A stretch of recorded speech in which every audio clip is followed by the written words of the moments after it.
C'est pour rappel, chaque année, pendant le dernier trimestre, la FIFA interroge toutes ces associations et leur demande celles qui veulent proposer des candidats pour les listes des arbitres internationaux. Oui, des arbitres internationaux, je veux dire. Donc c'est dans ce cadre que la Fédération malienne de football, à travers ma commission, a organisé le dimanche dernier un test physique pour voir l'état de santé physique des arbitres. Mais avant déjà le test physique, on a fait passer à chaque candidat un test médical pour voir le niveau de santé des uns et des autres. Donc sur les 18 postulants, parce que cette année, il faut le rappeler aussi, comme il n'y a pas eu de compétition internationale l'année dernière, donc la FIFA nous a instruit de ne pouvoir reconduire que les anciens. Donc sur la liste de 2020, nous avions 18 arbitres, femmes et hommes confondus. Donc sur les 18, il y a 17 qui ont compétit. Il y a une dame qui était malade, qu'on a exemptée et qui fera sa part dans les jours à venir. Non, en fait, pour être inscrit sur la liste des internationaux, il y a deux critères essentiels.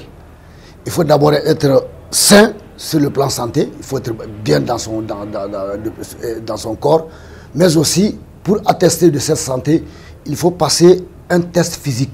Le test physique, c'est une série de compétitions, comment on appelle ça encore, d'épreuves que chaque candidat, selon le rôle qu'il a, parce qu'il y a les assistants, il y a les arbitres, ils ne font pas les mêmes épreuves, mais toutes les épreuves concourent à voir l'état physique des uns et des autres.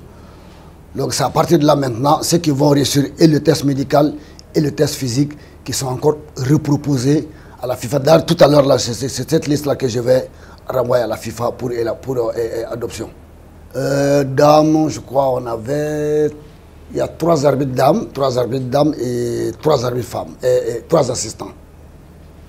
Je crois qu'elles sont 6 sur 18. C'est pas beaucoup, mais je crois que nous sommes parmi les pays africains qui ont le plus gros quota d'arbitres femmes sur la liste des internationaux. Parce que là aussi, le problème qui se pose, c'est qu'en Afrique, malgré tous les moyens que la FIFA engage pour développer le football féminin, les fédérations ne jouent pas pratiquement le jeu.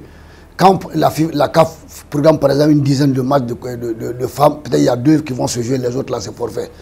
Finalement, les arbitres internationaux femmes là, restent sur la liste pendant 1 année, 2 ans sans arbitrer. Ce n'est pas encourageant. Bon, je peux dire oui, parce que généralement, nous avons... Il y a une double vision sur le comportement des arbitres. Même triple vision. Il y a la vision de la presse, il y a la vision du public, il y a la vision des techniciens. Bon, forcément, ces 3 visions ne vont pas toujours dans la même direction. Quand le public trouve que l'arbitre a bien arbitré, peut-être la presse trouve qu'il y a quelques défaillances, mais les techniciens aussi trouvent qu'il y a encore d'autres défaillances. Mais de façon générale, cette année, il y a eu très peu de plaintes par rapport à l'arbitrage, surtout encore leur influence sur les résultats des matchs. Ça, on n'a pas, à 2 ou 3 cas près, on n'a pas enregistré de plaintes cette année. Donc je peux dire que nous sommes presque satisfaits.